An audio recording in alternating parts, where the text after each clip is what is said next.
Nah saudara, saya ingin mengajak saudara untuk membuka Kejadian 1 ayat 27. Kalau tidak, saudara nggak buka, lihat saja di proyektor ya, LED. Ini dia, saya akan bacakan bagi kita sekalian. Kejadian 1 ayat 27 demikianlah firman Tuhan. Maka Allah menciptakan manusia itu menurut gambarnya. Menurut gambar Allah diciptakannya dia. Laki-laki dan perempuan diciptakannya mereka. Saudara, ini ayat penciptaan. Saudara, bila saudara memperhatikan kehidupan atau perilaku masyarakat kita, maka saya rasa saudara akan muncul perasaan prihatin tentang perilaku yang diperbuat oleh masyarakat kita belakangan ini. Tapi juga sebetulnya terjadi di belahan dunia lainnya. Manusia semakin maju, tapi perilakunya tidak seturut, tidak berbanding lurus dengan kemajuan teknologi, kepintaran otaknya, dan ketinggian pendidikannya. Saya mau kisahkan saudara satu kisah yang saya alami. Ketika saya menanti di sebuah bandara, saya kehabisan air saudara di botol mineral saya. Kebetulan saya lihat ada box air mineral free. Tentu saja saya ke sana. Tetapi sampai di sana saya mengalami kesulitan. Karena di depannya itu saudara ada tas-tas yang banyak. Terpaksa saya minggir karena itulah ruang yang ada satu-satunya yang memungkinkan saya mengambil air.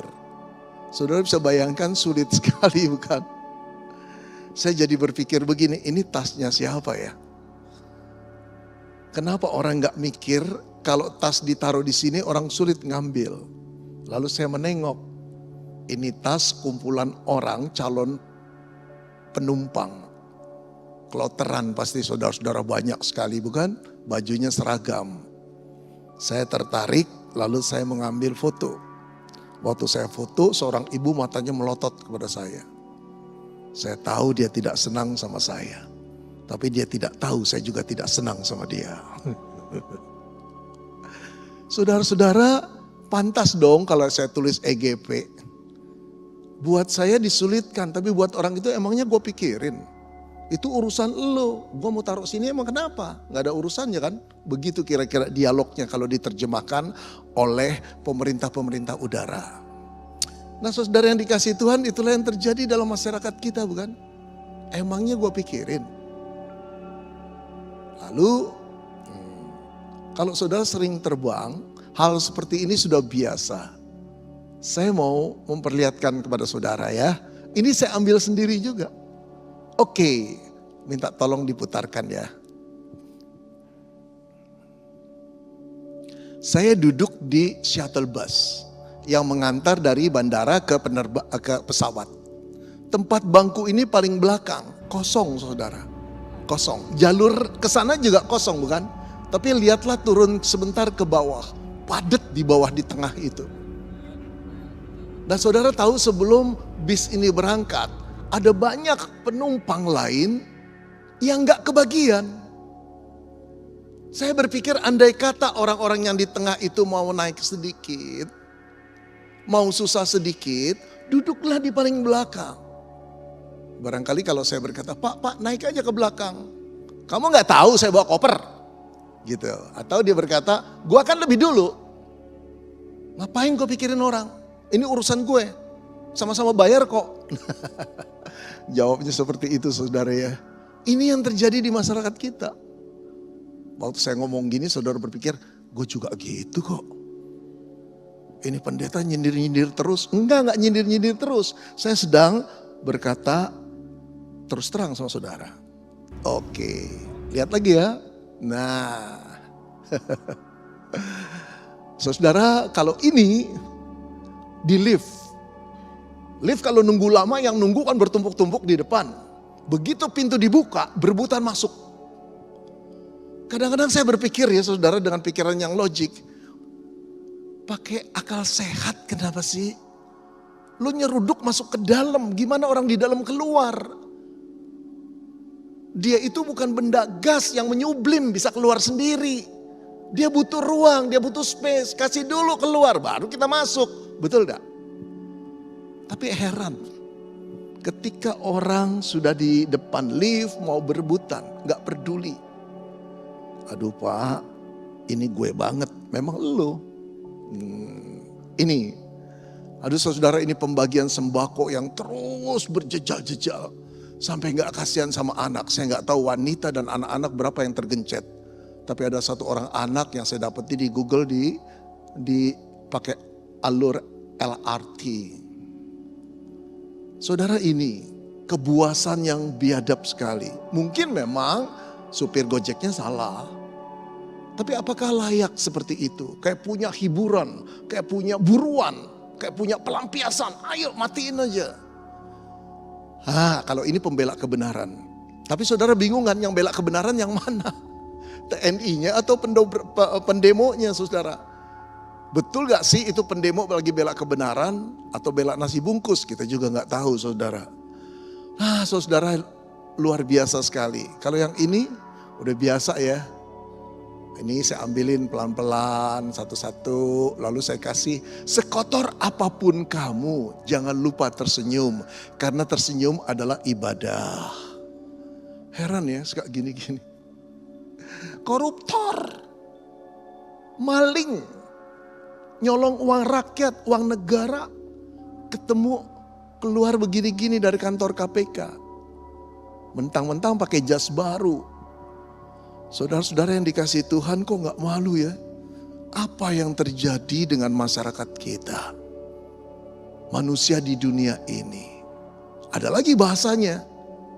Koruptor begitu diwawancarai oleh wartawan berkata, tolong doakan saya ya, Tuhan sedang menguji, mencobai saya. Loh, Tuhan diajak-ajak, Tuhan disalahin, makanya tuh susah jadi Tuhan. Saudara tahu gak? Saudara bisa sakit hati kalau engkau jadi Tuhan. Seumur hidup saya gak mau jadi pendeta yang jadi Tuhan. Gak, susah berat, disalahin orang terus. Orang korupsi yang disalahin Tuhan. Oke, kalau ini gimana? Nah, di masyarakat kita ini mulai banyak. Tapi sebetulnya mulai banyak yang terbuka, yang gak terbuka. Dari zaman Gajah Mada sudah banyak yang begini.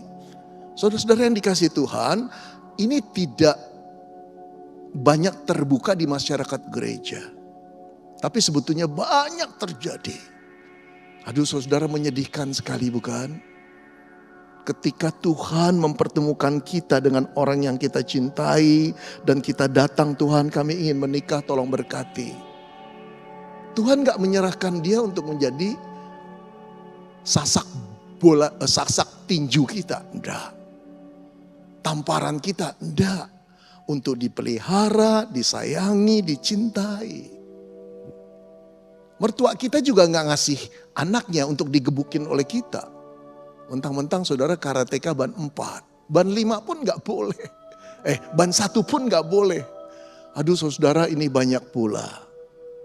Nah, kita mulai bertanya saudara, mengapa manusia yang diciptakan Allah itu begitu buruk?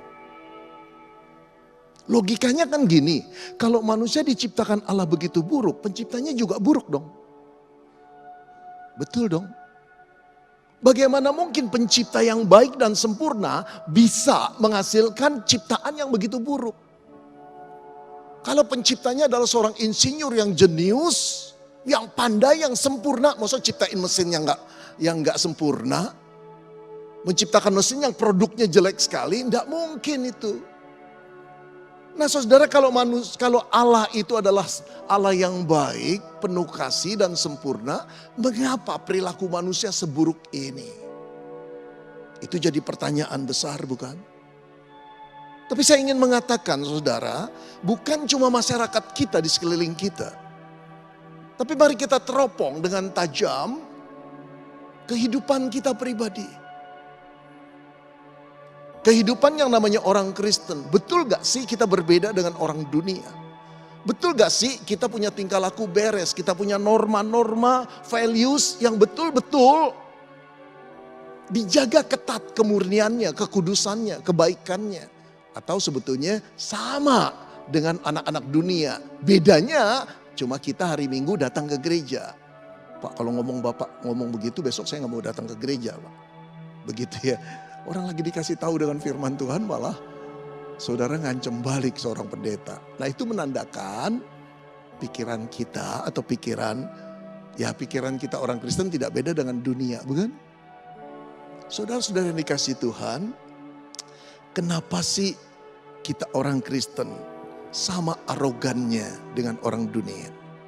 Sama sombongnya, sama kebanggaannya dengan orang dunia. Perlu nunjukin kita punya apa, miliki apa, berapa mobil yang kita beli, berapa miliar. Ada rasa bangga kalau ke gereja pakai beginian. Saudara, betul gak sih itu nilai-nilai yang dikehendaki oleh Yesus? Oleh Allah pencipta kita? Kenapa baru orang mengatakan salah sedikit, kita sudah tersinggung mati-matian untuk menunjukkan siapa saya? Malu, betul gak? Saudara-saudara, bagaimana mungkin ini bisa terjadi? Kok separah ini masyarakat kita? Juga masyarakat gereja. Kita nggak lepas dari tindakan-tindakan seperti tadi. Para koruptor itu orang licik, manipulatif. Itu betul-betul mengakali duit rakyat, duit negara. Nyolong motor saja digebukin sampai mati. Para koruptor tersenyum-senyum. Bedanya ribuan kali. Tapi yang koruptor bukan masyarakat dunia saja. Yang namanya Ferdy Sambo, saudara, yang terlibat dalam kasus pembunuhan, yang namanya juga Rafael Alun, yang namanya Johnny G. Plate, yang kasusnya masih berjalan loh ya. Sorry mas, kasusnya masih berjalan. Tapi 3 orang ini orang Kristen, saudara, anak Tuhan. Saya percaya pada waktu mereka muda, saudara, kalau mereka benar-benar seorang Kristen yang sudah converted ya, sudah bertobat. Saya percaya dalam setiap langkah mereka selalu berdoa, selalu bergantung pada Tuhan. Selalu ketika mereka sulit, mereka berdoa pada Tuhan dan berkata, Tuhan tolong saya. Allah bukan cuma menolong, tapi memberikan berkat. Jabatan mereka makin naik, tapi setelah naik seperti orang dunia. Sama, tidak ada bedanya. Saudara-saudara yang dikasih Tuhan, kenapa bisa begitu? Kita juga kenapa bisa begitu? Kok jadi buruk sih? Karakter kita, kepribadian kita, lalu bagaimana cara mengatasinya? Ini yang jadi persoalan yang saya ingin bahas. Yang pertama-tama harus kita sadari ayat ini. Kejadian 1 ayat 27 berkata, maka Allah menciptakan manusia itu menurut gambarnya. Menurut gambar Allah diciptakannya dia, laki-laki dan perempuan diciptakannya mereka. Saudara, tidak ada satu makhluk pun yang telah diciptakan Allah. Diciptakan Allah menurut gambar Allah. Rupa Allah. Saudara, pada waktu Allah hendak menciptakan terang, Allah berkata, terang, jadilah terang. Lalu pada waktu Allah ingin menciptakan cakrawala, Allah berkata, cakrawala, jadilah engkau. Dia hanya berfirman, cakrawala jadi. Pada waktu Allah ingin menciptakan binatang, saudara, baik binatang di udara, binatang di darat, binatang di laut, Allah hanya berfirman, jadilah engkau, semua jadi. Tapi pada waktu Allah ingin menciptakan manusia, mulai dari ayat ke-26 dikatakan begini, berfirmanlah Allah, baiklah kita. Saudara, perkataan kita tuh jamak, Allah lagi ngobrol sama siapa sih? Sesama pencipta. Disitulah indikasi bahwa Allah itu tunggal tetapi punya kepribadian, bukan kepribadian, ada 3 pribadi. Kita mengenal Allah yang Esa, tetapi Esa bukan satu pribadi. Di dalam Esa, kesatuan itu ada 3 pribadi, Allah Bapa, Allah Anak dan Allah Putra. Nah, saudara, berkatalah Allah itu begini, marilah kita menjadikan manusia menurut gambar dan rupa kita. Menurut gambar dan rupa kita. Seolah-olah Allah mau mengatakan, yuk kita ciptakan makhluk yang memper kita. Yang mirip kita, oke? Dan dia akan mewakili kita.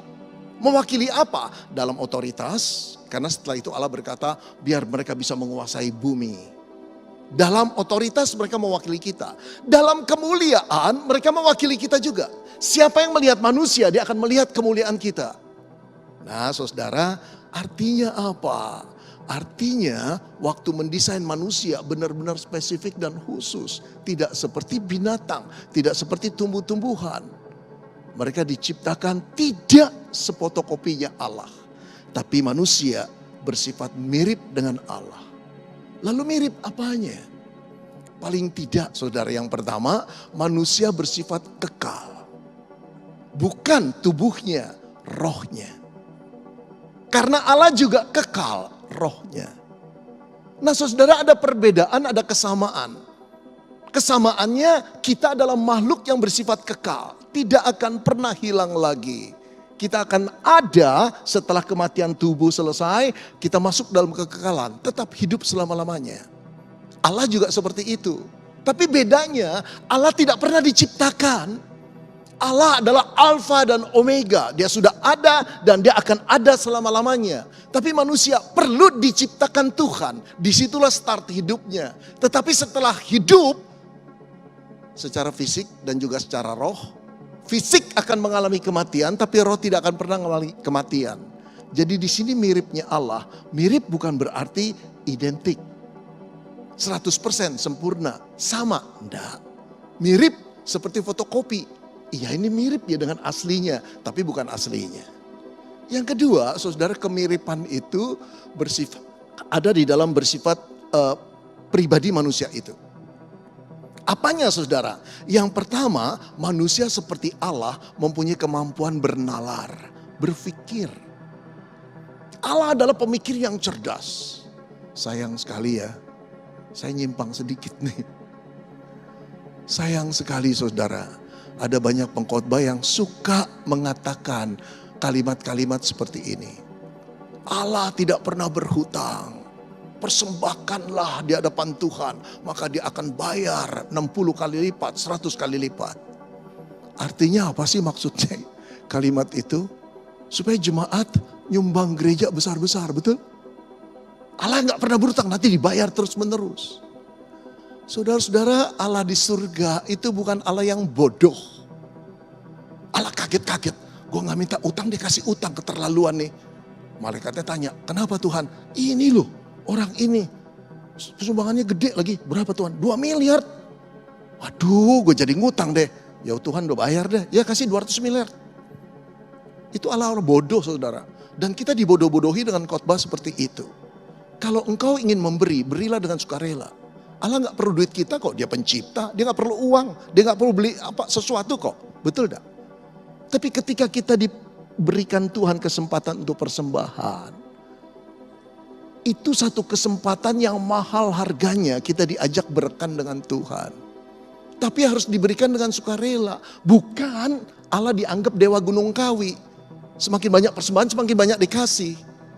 Saudara, kalimat-kalimat pembodohan seperti itu membuat Allah orang Kristen seperti bodoh.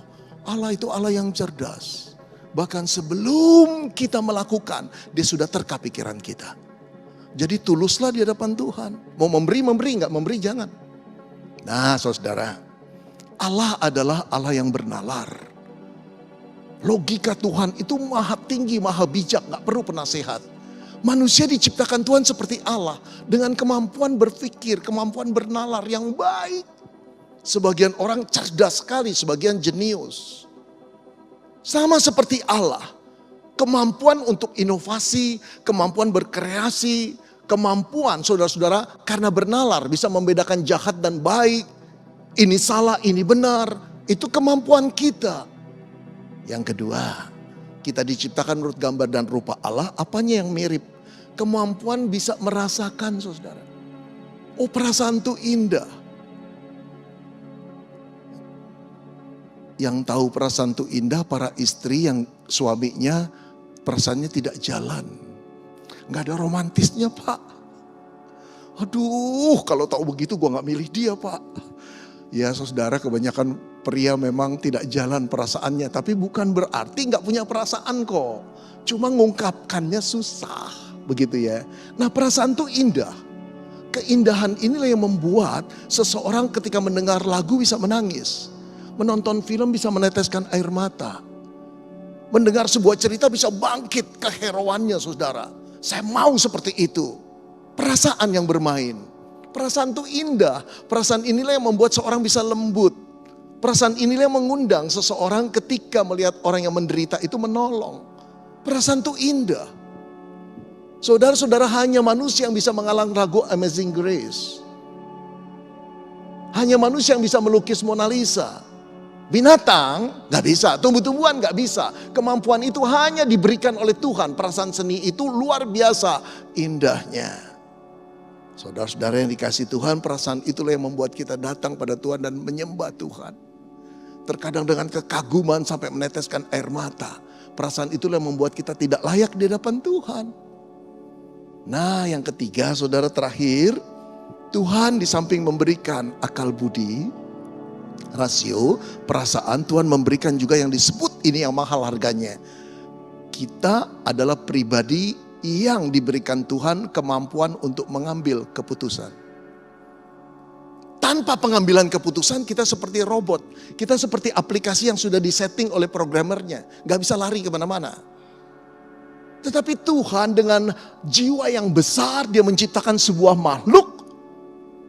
Dan diberinya itu, makhluk itu namanya manusia. Dan diberinya apa yang disebut kemampuan untuk mengambil keputusan.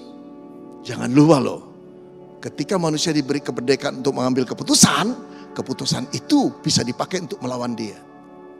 Keputusan itu bisa berkata, oke Tuhan, Engkau Bapa kami, Engkau pencipta kami mau taat padamu. Tapi jangan lupa, manusia juga bisa berkata, Tuhan kami tahu Engkau pencipta kami, Engkau Bapa kami. Tapi jangan harap kami akan mengikut terus tindakanmu dan keputusanmu. Sorry, kami makhluk yang bebas. Jangan lupa lo ya, Engkau telah memberi aku keputusan. Beresiko gak? Itu seperti seorang pematung waktu buat patung begitu rupa. Lalu diberi kemerdekaan patung itu. Dan kemerdekaan itu membuat patung itu bisa meludahi si pematungnya. Mau saudara? Jadi pematung seperti itu? Sedikit orang bukan? Saudara-saudara, ini kebebasan yang mahal sekali. Tapi Tuhan memberikan kita keputusan. Keputusan itulah yang memerdekakan saudara sebagai satu pribadi yang berbeda dengan binatang, yang berbeda dengan tumbuhan. Hari ini ketika saudara mau ke gereja, saudara bisa memilih mau pakai sepatu yang mana, baju yang mana. Saudara mau tentukan kebaktiannya di gereja mana, online atau onsite, kebaktian 1 atau kebaktian 2. Saudara bisa memilih. Apakah Tuhan memaksa? Tidak. Tapi setiap keputusan ada konsekuensinya, bukan? Tapi yang saya mau katakan, kita diciptakan segambar dan rupa Allah dengan kemiripan Allah yang luar biasa itu, termasuk keputusan. Saudara, tidak ada satupun makhluk yang punya keistimewaan seperti ini, kecuali manusia. Karena itu satu-satunya makhluk yang bisa memancarkan atau merefleksikan keagungan Allah, keindahan Allah, kemuliaan Allah. Satu-satunya yang mampu merefleksi secara sempurna cuma manusia. Ombak, lautan, gunung bisa, tapi tidak pernah bisa semaksimal seperti manusia. Tetapi sekarang apa yang kita lihat? Gak ada kemuliaan itu. Di airport, di bandara, di shuttle bus, di demo-demo, tidak ada kemuliaan itu. Yang ada adalah keganasan manusia. Seolah-olah pencipta itu buruk sekali. Betul tidak? Salah desain, tidak pandai. Saudara-saudara, sebetulnya apa yang Allah desain itu indah adanya. Baik dan benar. Kudus, sempurna. Hanya ketika manusia memakai kebebasannya untuk melawan perintah Tuhan, jatuhlah manusia ke dalam dosa. Ini akar masalahnya. Ini yang tidak akan dibahas dengan buku-buku ilmiah yang tidak mengakui adanya Tuhan. Tetapi Tuhan berfirman, ini loh sebabnya. Adam dan Hawanya diberikan satu perintah yang mudah sebetulnya. Perintah ini juga sekaligus untuk menguji kebebasan yang telah diberikan. Semua pohon dalam taman ini boleh kamu makan, tapi yang ada di tengah taman itu jangan ya. Cuma satu kok dari jutaan pohon. Cuma satu. Tapi yang satu yang dilarang ini mirip dengan seorang bapak berkata, nah semua link di sini boleh kamu buka ya. Cuma link yang papa bilang nih, tandain merah ini jangan ya. Yang disinilah yang menarik perhatian seorang anak untuk membuka terus menerus. Itulah kejatuhan Adam dan Hawa. Setelah dimakan barulah mereka tahu. Mereka telanjang di hadapan Tuhan. Dari tadi juga sudah telanjang kok. Gak jadi masalah dengan ketelanjangan. Karena tidak ada dosa. Tapi begitu mereka jatuh dalam dosa, barulah mereka menyadari mereka telah tertipu oleh setan. Allah yang kudus, Bapa yang mengasihi mereka dengan hancur hati karena kekudusannya, terpaksa mengusir mereka keluar. Sejak itu hidup manusia hidup di dalam dosa dan penderitaan. Saudara-saudara, gambar dan rupa Allah itu masih ada. Masih ada dalam diri manusia. Cuma telah tercemar. Telah terdistorsi. Tidak mampu mencerminkan seperti keadaan sebelumnya. Manusia masih mempunyai nalar, saudara. Tapi nalar itu dipakai untuk ego, kepentingan diri sendiri. Saudara, apa enggak salah dong kalau saya berkata orang yang pengusaha pinjol itu nalarnya tinggi. Orang yang membuat aplikasi itu nalarnya luar biasa cerdasnya. Tapi nalar itu dipakai untuk membodohi orang. Mengambil duit sebanyak-banyaknya dari orang yang tidak waspada. Saudara-saudara, manusia masih tetap mempunyai perasaan. Tapi perasaan itu dikuasai oleh kekotoran dosa. Keindahan cinta yang seharusnya dijaga dan dihormati. Dirampas di tengah jalan. Melakukan hubungan seksual sebelum nikah. Menikmati sebebas-bebasnya. Ujungnya apa? Penderitaan dan tangisan. Perasaan yang indah itu harus dijaga. Juga perasaan tentang bagaimana kita berkata-kata untuk tidak menyinggung orang. Tapi sekarang kita ingin lepas. Yang penting gue dulu. Sakit gak sakit nanti loh.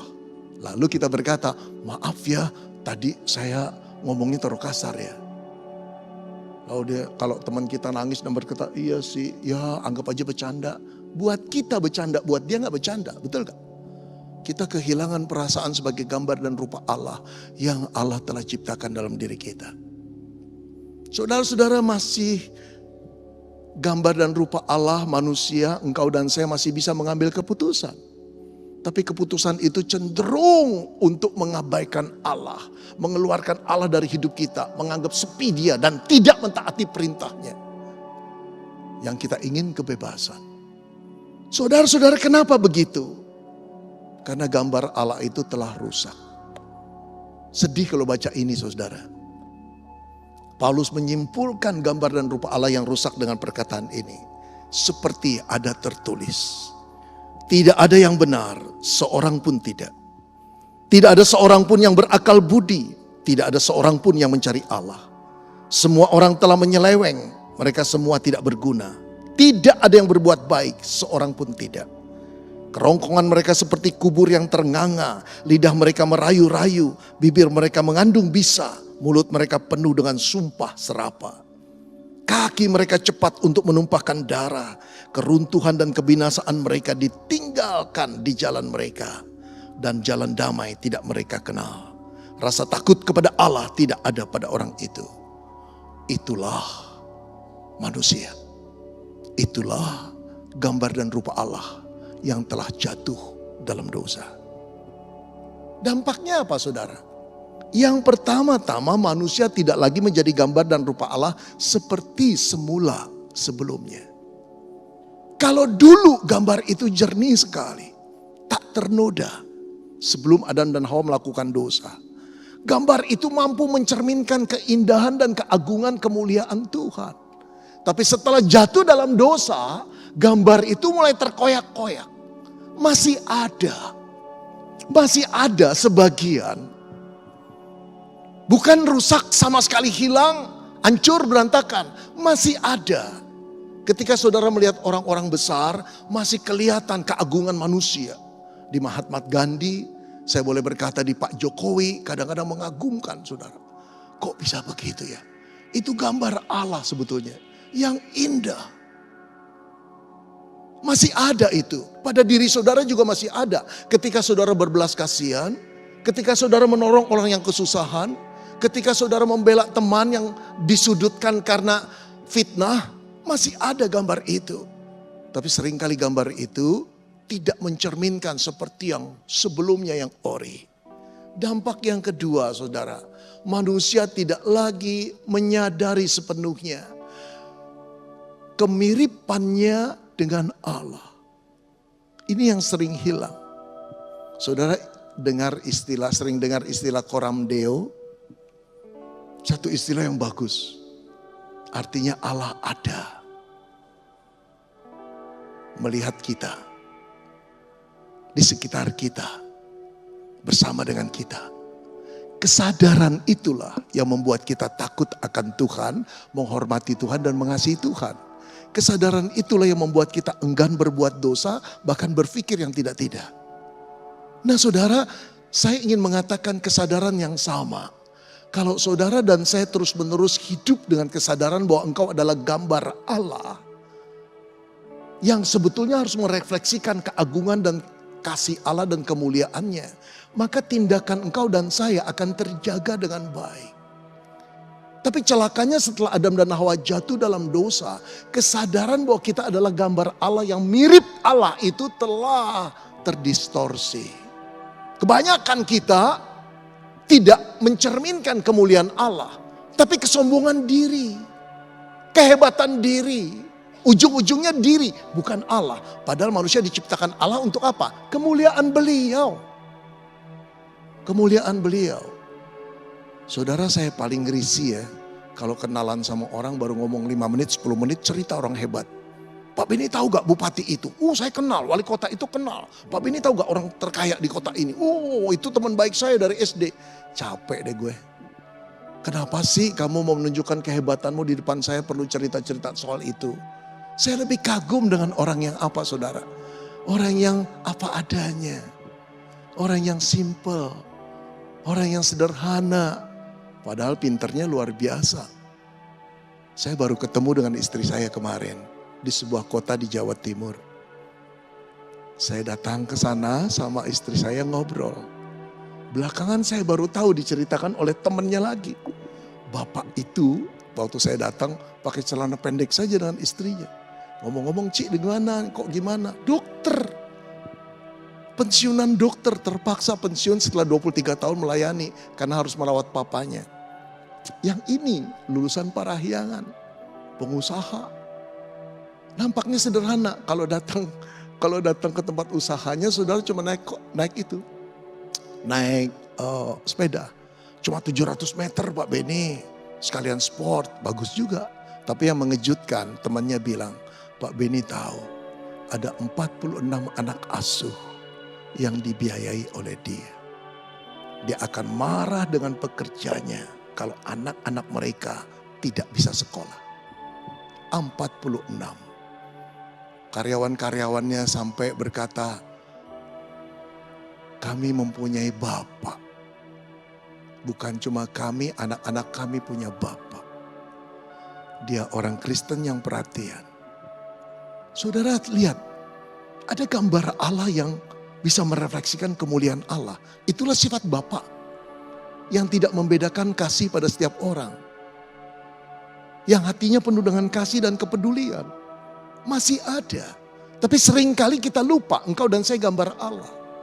Ayo anak muda, ketika engkau pacaran, ketika engkau berada di tempat yang sepi, ketika orang tuamu sudah tidur, ketika itu engkau bebas, engkau adalah gambar Allah.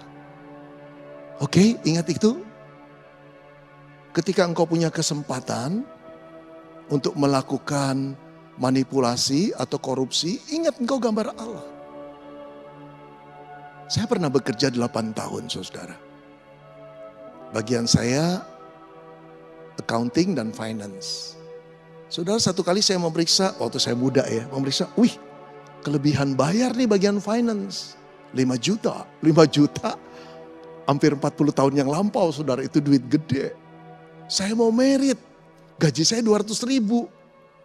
Waduh, merit itu perlu 3 juta saudara saat itu. Ini ada 5 juta. Saya teleponin langsung, Pak, bagian keuangannya. Kamu terima pembayaran kami 2 kali kok kamu terima sih? Ntar Pak Beni cek dulu. Oh iya ya. Lalu dia bertanya, ya dah saya kembalikan. Ceknya atas nama siapa ya Pak ya? Wow, ceknya atas nama siapa? Ya Beni Solihin dong. Asik kan? Atau kosongin saja. Asik kan? Didelete, hilang. Aduh saudara, tapi saya ingat saya ini orang Kristen. Walaupun dulu pemahamannya kamu gambar dan rupa Allah, belum sampai ke sana. Tapi saya berpikir lalu berkata dengan tegas, tulis atas nama perusahaan Pak, balikin lagi. Ya. Bersyukur pada Tuhan. Saudara, kalau engkau tetap mengingat bahwa engkau adalah gambar dan rupa Allah yang harus mencerminkan kemuliaan Tuhan berbeda. Saya pengen cerita ini deh. Satu kali istri saya berkata gini, Ben besok jangan pergi ya. Jangan ada acara. Kenapa? Kita mau makan sama ibu. Ibu itu pembantu kami yang sudah tua. Oke, ada apa sih? Ibu ulang tahun. Pembantu ulang tahun, nyonyanya yang rayain. Ya udah, pergi makan bertiga. Habis pergi makan bertiga, pembantunya sebelum makan begini. Bapak, Ibu, saya mau ngomong ya. Saya terima kasih sangat, matur nuwun sangat boleh kerja sama Bapak Ibu. Saya nggak pernah dirayain dari kecil ulang tahunnya. Sekarang saya dirayain, dia sembari nangis. Ulang tahunnya 1 Januari. Sebetulnya saudara tahu gak? 1 Januari juga dikasih tahu Pak RT. Karena ketika ditanya, ibu ulang tahunnya kapan? Lahirnya? Gak tahu, udah 1 Januari aja ya. Kasihan ya saudara ya. Ya udah kita rayain 1 Januari. Nah saudara yang dikasih Tuhan, dia berkata satu hal. Saya sudah banyak bekerja di mana-mana. Tapi kalau saya bekerja di orang Kristen, bedo Pak. Bedo Bu, beda, tidak sama. Karena itu saya mau kerjanya cuma sama orang Kristen. Saudara, kenapa orang Kristen dirasakan berbeda? Karena engkau dan saya adalah orang-orang tebusan. Dari gambar Allah yang rusak telah ditebus oleh Kristus. Kitalah yang punya kemungkinan kembali untuk mencerminkan gambaran Allah yang mulia itu. Engkau dan saya. Tapi kalau engkau dan saya tidak melakukan itu, apa peranan Yesus menebusmu? Apa pengaruh darah Yesus, pengorbanannya buatmu? Ibu-ibu, kalau ibu-ibu lebih senang makanan di kulkas expired daripada dikasih pembantu sebelum expired. Pikir 2 kali. Apakah itu tindakan yang baik atau buruk? Apalagi lebih buruk lagi udah tahu expired, dikasih pembantu. Itu tindakan yang kejam. Yang lebih bagus adalah ketika beli makanan mikir pembantu-pembantu kita. Ya ini buat si Mbak ya. 1, 2, kalau pembantunya ada 2, sisihkan. Dari beli makanan. Betul gak? Sehingga orang merasakan bedo. Kerja sama nyonya, kerja sama Tuhan bedo. Ya bedo, kenapa? Aku orang-orang yang diselamatkan. Lihat saudara-saudara, engkau adalah gambar dan rupa Allah yang indah di mata Allah. Disitulah Yesus berkata, karena itu haruslah kamu sempurna, sama seperti Bapakmu di surga adalah sempurna. Saudara, Yesus adalah anak Allah yang datang ke dalam dunia dengan satu misi. Menebus manusia yang berdosa. Agar tidak dihukum oleh murka Allah. Tapi penebusan itu membuat saudara gambar dan rupa Allah yang terdistorsi, yang ternoda, yang terkoyak. Disambung lagi, dijahit lagi, dialur lagi saudara. Dirajut lagi dengan darahnya. Untuk kita kembali mampu menggambarkan kemuliaan Tuhan. Setelah itu dia berkata, haruslah kamu sempurna seperti Bapa di surga sempurna. Bukan berarti kita sempurna tidak berdosa seperti Bapa di surga sempurna. Tidak berdosa. Bukan berarti Bapak berkuasa, kita pun berkuasa. Tetapi kita mempunyai acuan lagi. Seperti itulah target yang Allah impikan, inginkan. Penuh kasih dan belas kasihan. Penuh pengampunan, penuh rahmat. Itu tujuan kita. Nah saudara-saudara, ketika Filipus tahu, Filipus berkata begini, Tuhan tunjukkanlah Bapa itu. Supaya kami pergi ke sana. Dia berkata, Filipus, kamu telah sekian tahun mengikut aku. Lalu dia berkata begini, barang siapa telah melihat aku, ia telah melihat Bapa. Perkataan ini tidak pernah berani dikatakan oleh nabi, seorang nabi yang siapapun, tokoh agama siapapun. Mereka hanya pandai mengajarkan firman Tuhan. Para nabi, para rasul mengatakan Tuhan menginginkan, tapi mereka tidak bisa menunjukkan Tuhan itu seperti apa. Mereka hanya melihat Tuhan itu dengan gambar yang samar-samar. Tapi berbeda dengan yang satu ini. Dia berkata, barang siapa telah melihat aku, ia telah melihat Bapa. Karena apa? Karena ia dan Bapa adalah satu. Karena dia Allah sendiri. Cuma Allah yang menjadi manusia. Perawakannya, fisiknya manusia. Karakternya karakter Allah. Kalau engkau ingin tahu siapa Allah, lihatlah Yesus. Bagaimana Allah mengasihi manusia, lihatlah bagaimana Allah mengasihi Yesus. Lihatlah bagaimana kerendahan hati Allah, lihatlah bagaimana Yesus rendah hatinya di hadapan semua orang.